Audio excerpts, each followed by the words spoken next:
अगर आप आने वाले दिनों में सोना या चांदी खरीदने की सोच रहे हैं तो आपकी जेब पर अब पहले से इसका ज्यादा असर पड़ सकता है, क्योंकि केंद्र सरकार ने सोना चांदी के आयात पर लगने वाली इंपोर्ट ड्यूटी में बड़ा इजाफा कर दिया।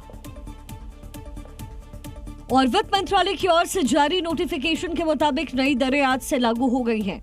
यानी अगर आप शादी या फिर किसी फंक्शन के लिए गहने बनवाने की सोच रहे हैं या निवेश के लिए सोना चांदी खरीदने का मन बना रहे हैं तो ये आपकी जेब पर भारी पड़ने वाला है।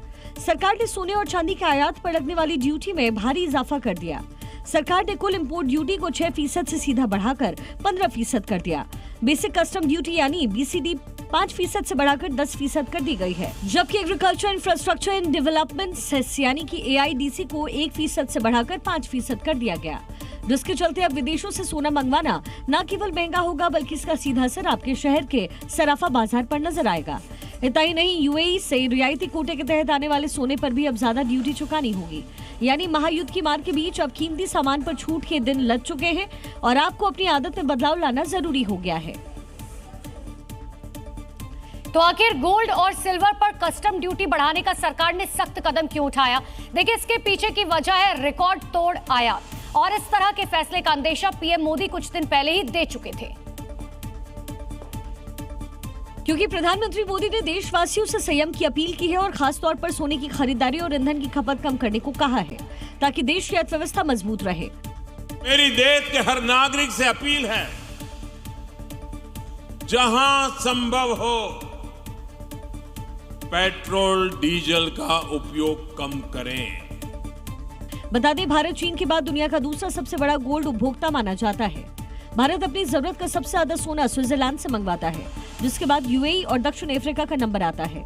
वित्त वर्ष 25-26 में गोल्ड इंपोर्ट 24% से ज्यादा बढ़कर रिकॉर्ड 71.98 अरब डॉलर्स तक पहुंच गया। इससे पहले 2024-25 में ये आंकड़ा 58 अरब डॉलर्स था। इंपोर्ट ड्यूटी का असर सिर्फ ज्वेलरी तक सीमित नहीं रहेगा। इलेक्ट्रॉनिक्स, रिसाइकलिंग और हाईटेक मैन्युफैक्चरिंग उद्योग में भी कीमती धातुओं का इस्तेमाल होता है। वहाँ लागत बढ़ने से मोबाइल और अन्य गैजेट्स की कीमतें भी बढ़ जाती हैं। अगर आप निवेश के लिए सेफ हेवन यानी कि सोने को चुन रहे हैं तो अब आपको अपनी रणनीति बदलनी होगी, क्योंकि अब सोना खरीदना सिर्फ शौक नहीं बल्कि एक महंगा सौदा साबित होने वाला है। ईरान और इजराइल युद्ध की तपिश अब सरहदों से निकलकर भारत की रसोई और सड़कों तक पहुंच गई। PM मोदी की विदेश मुद्रा और ऊर्जा बनाने की अपील का असर दिखना भी शुरू हो चुका है। देखिए, और प्रधानमंत्री मोदी ने एग्जाम्पल सेट करते हुए इसकी शुरुआत खुद के काफिले से कर दी है।